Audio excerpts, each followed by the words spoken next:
நம்ம தலைவரையே ஏமாத்திட்டாங்க பாருங்களேன். Hi hello friends, good morning. Morning blog பார்க்கலாம் வாங்க.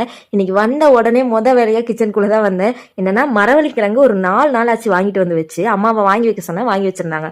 அவங்க எடுத்துட்டு வரும்போதே சொன்னாங்க, நீ ஒழுங்கா அங்கே போய் வச்சிருக்க மாதிரி தான் வச்சிரு, இல்லைன்னா இங்கே தண்ணியில் போட்டு வைன்னு சொன்னாங்க. நான் போட்டு வச்சுக்கிறேன், இல்லைன்னா நீ கம்முன்னு வச்சுட்டு போனாங்க. இல்லை நான் போட்டு வச்சுறேன்னு சொல்லிட்டு வாங்கிட்டு வந்து ஃப்ரிட்ஜில் போட்டது தான். அது தோல் வருமா வராதான்னு என்னன்னு எனக்கு ஒன்றுமே புரியல. இது வேஸ்ட்டாக போயிருமே அப்படிங்கிறதுனால ஃபஸ்ட்டு தண்ணியில் ஊற போட்டு வச்சுட்டு உரிச்சு பார்த்தேன். நான் பயந்த அளவுக்கெல்லாம் ஒன்றும் இல்லை, அது ஒரு மாதிரி எஃபர்ட்லெஸ்ஸாக வருது. ஈஸியாக உரிச்சிட்டேன், கத்தியெல்லாம் எனக்கு தேவையே படல. ஒரு கீரல் மட்டும்தான் போட்டால் ஈஸியாக உறிஞ்சிட்டு வந்துருச்சு. நான் குக்கிங் எல்லாம் ஆல்மோஸ்ட் முடிச்சுட்டு தயிர் மட்டும் தாளிக்கணும். அம்மா வீட்டில் இருந்துச்சு, நான் வர டைமுக்கு தயிர்காரங்க வந்திருக்க மாட்டாங்க, அதனால் வாங்கி வைங்கம்மா, நான் அப்புறமேட்டு வந்து எடுத்துக்கிறேன்னு சொன்னேன். எடுத்துகிட்டு கரெக்டாக வந்தேன், நம்ம தலைவர் வந்தார். இப்படியே ஒரு லோடோட வராரு, வாழைப்பழம் அது இதுன்னு என்னென்னமோ வாங்கிட்டு வந்திருந்தான். சரி நீ முன்னாடி போ, நான் நடந்து வரேன்னு சொல்லிட்டு அவனை அனுப்பிட்டு வீட்டுக்கு வந்து பார்த்தா நம்மளால இளநீ கூட சண்டை போட்டுட்டு இருக்காரு.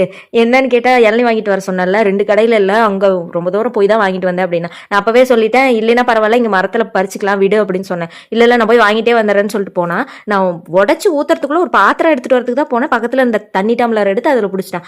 அந்த டம்ளர்ல 2 டம்ளர் வரும் போல. அப்புறம் ஒரு டம்ளர் ஃபில் ஆனதுக்கு அப்புறம் வேகமாக எடுத்துட்டு அதுக்கப்புறம் நான் கொண்டு வந்து பாத்திரத்தில் பிடிக்கிறேன். இன்னொரு டம்ளர் எக்ஸ்ட்ரா வருது. இதுக்கு தான் பொண்டாட்டி பேச்ச கேட்கணுங்கிறது.